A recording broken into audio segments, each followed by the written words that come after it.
2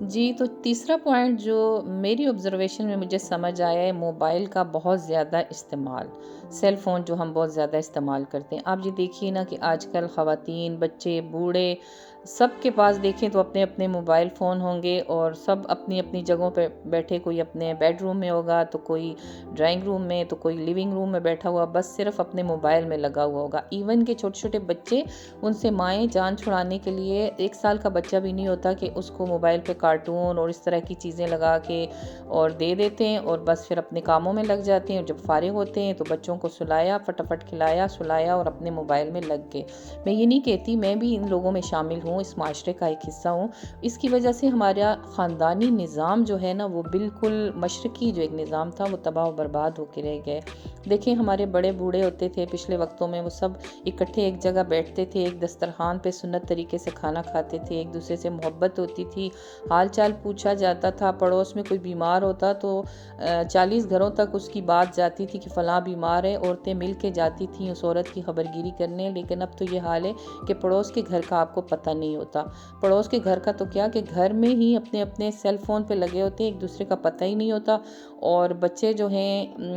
دور ہوتے جا رہے ہیں ماں باپ سے، ماں باپ بچوں سے دور ہوتے جا رہے ہیں، اور جب ذرا وقت گزرتا جاتا ہے، تھوڑی ایج جو 50 سے اوپر ہوتی ہے، تو تب ماں باپ دیکھتے ہیں کہ بچے تو لاپرواہ ہو گئے، پھر وہ یہ سوچتے ہیں کہ ہمارے بچے ہماری کیئر نہیں کرتے۔ تو یہ سب کچھ تو ہم اپنے ہاتھوں سے اصل میں برباد کر رہے ہوتے ہیں۔ تو ڈپریشن میں جانے کی ایک بہت بڑی وجہ یہ بھی ہے، موبائل فون میں یہ نہیں کہتی کہ بری چیز ہے، نہیں، بالکل یہ اس کے بہت سارے ایڈوانٹیج بھی ہیں اور ڈس ایڈوانٹیج بھی ہیں۔ اگر کوئی اس کو صحیح طریقے سے استعمال کرے تو بہت فائدہ مند ہے، اور اگر ہم سارا دن اسی میں لگے رہیں اور اپنے ڈیلی روٹین کے کاموں کو چھوڑ دیں، اپنی فیملی کو توجہ نہ دیں، اپنے بچوں کی ویسی تربیت نہ کر سکیں، تو پھر ہم کسی سے گلہ نہیں کر سکتے، اور بعد میں جب بچے ہماری پرواہ نہیں کریں گے تو لازمی بات ہے کہ بچوں کی لاپرواہی جو ہے ہمارے دل پہ بہت اثر کرے گی، اور آہستہ آہستہ ہم ڈپریشن میں چلے جائیں گے۔ تو یہ تھا میرا تیسرا امپورٹنٹ پوائنٹ، لیکن یہ یاد رکھیے کہ یہ میری اپنی آبزرویشن ہے، آپ کا اس سے متفق ہونا ضروری نہیں ہے۔ اور فورتھ پوائنٹ پہ آنے سے پہلے میں آپ کو یہ بتا دوں کہ میرے پڑوسی آئے تھے تو ہم نے ان کی دعوت کی تھی، ساتھ ساتھ دعوت کا کام چل رہا ہے، آپ اس کو دیکھیے اور انجوائے کیجئے۔ اور میں اپنے فورتھ پوائنٹ کی طرف آنے سے پہلے آپ سے یہ بھی کہوں گی کہ ایک دوسرے کا خیال رکھنا بہت ضروری ہے، اپنے پڑوسیوں کا خیال رکھیے، چھوٹی چھوٹی ایک دوسرے کی دعوتیں کیجیے، ایک دوسرے سے اپنی چھوٹی چھوٹی خوشیاں شیئر کرنی ضروری ہوتی ہیں، اسی سے زندگی میں سکون ہے اور ڈپریشن سے ہم دور ہوتے ہیں۔ تو چلیے اپنے چوتھے پوائنٹ کی طرف آتے ہیں۔ میرا فورتھ پوائنٹ جو ہے وہ بہت امپورٹنٹ اس لیے ہے کہ یہ آج کل کی بالکل ینگ جنریشن، جو آج کل کی بچیاں ہیں ان کے حوالے سے ہیں۔ جب ینگ بچیوں کی شادیاں ہوتی ہیں تو وہ بڑے ارمانوں سے نئے گھر میں جاتی ہیں، اور کچھ ارمان بھی لے کے جاتی ہیں، اور ماشاءاللہ دور بھی اتنا ایڈوانس ہے کہ اچھی خاصی پڑھی لکھی لڑکیاں آج کل باشعور ہیں۔ تو جب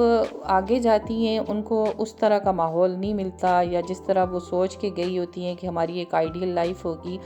تو وہ لائف ان کی توقعات کے حساب سے نہیں ہوتی، تو کرتے کرتے وہ آہستہ آہستہ جو ہے وہ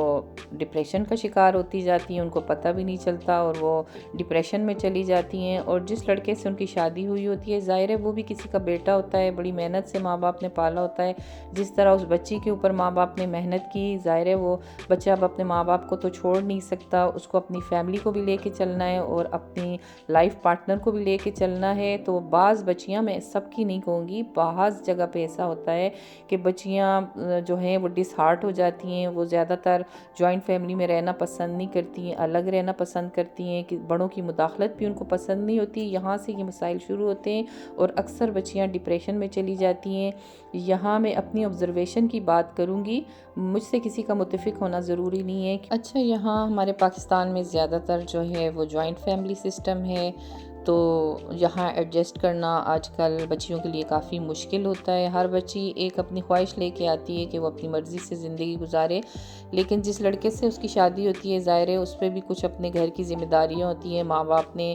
اتنی مشکلیں اٹھا کے اور اتنی محنت کر کے پالا پوسا ہوتا ہے، تو کچھ وہ بھی اپنی ذمہ داریاں گھر کی نہیں چھوڑ سکتا، جس کی وجہ سے یہاں کافی پرابلمز ہو جاتی ہیں۔ تو اگر مل جل کے ان پرابلمز کو سالو کیا جائے اور اچھے طریقے سے اس کا ایک سلوشن نکالا جائے تو انشاءاللہ زندگی بہت آسان ہو سکتی ہے، اور ہم اپنے اس طرح کے مسائل پر قابو پا سکتے ہیں اور ڈپریشن میں جانے سے خود کو بچا سکتے ہیں۔ اور یہاں میں آپ سے مولانا طارق جمیل صاحب کی کہی ہوئی ایک بات ضرور شیئر کروں گی کہ جیسے ہی اپنے بیٹوں کی شادیاں کریں تو میں نے اپنی بیگم سے کہا تھا کہ یوسف کی اماں جیسے ہی ہم اپنے بیٹے کی شادی کریں گے تو ان کو الگ گھر لے کے دیں گے. مجھے یہ بات بہت اچھی لگی.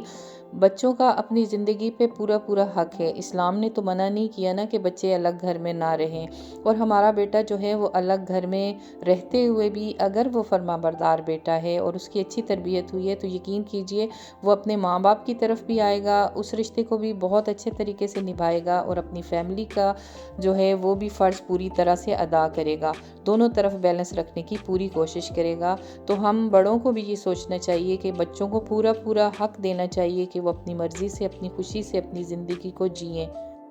اور یہاں میں آپ سے اپنا 5th پوائنٹ شیئر کرنا چاہوں گی کہ میچور خواتین میں, جیسے ہماری جیسی ایج کی خواتین جن کے بچوں کی شادیاں ہو جاتی ہیں, ان میں ڈپریشن کس طرح سے ڈیولپ ہوتا ہے یا کس طرح سے وہ ڈپریشن کے مرض میں چلی جاتی ہیں. اصل میں ہوتا یہ ہے کہ جب ہماری جیسی ایج کی خواتین کے بچوں کی شادیاں ہوتی ہیں تو ظاہر ہے اسپیشلی بیٹے کی شادی جو ہوتی ہے اس کو اپنی فیملی کو بھی ٹائم دینا ہوتا ہے, اپنی مسز کو بھی ٹائم دینا ہوتا ہے, اور وہ بچی بھی اتنے ارمانوں سے آئی ہوتی ہے. تو جب وہ دونوں طرف بیلنس نہیں کر پاتا, ظاہر ہے ابھی اس کے پاس زندگی کا اتنا ایکسپیرینس نہیں ہوتا جیسے کہ ماں باپ کے پاس ہوتا ہے, تو وہ زیادہ تر جھکاؤ اگر اس کا اپنی وائف کی طرف ہو جائے تو یہاں سے اس کی اماں جو ہوتی ہیں ان کا ڈپریشن شروع ہو جاتا ہے کہ بیٹا ہاتھ سے نکل رہا ہے, اور اس کا زیادہ جھکاؤ اپنی پارٹنر کی طرف ہو گیا ہے. تو اسی طرح سوچتے اور بچے بھی یہ غلطیاں کرتے ہیں نا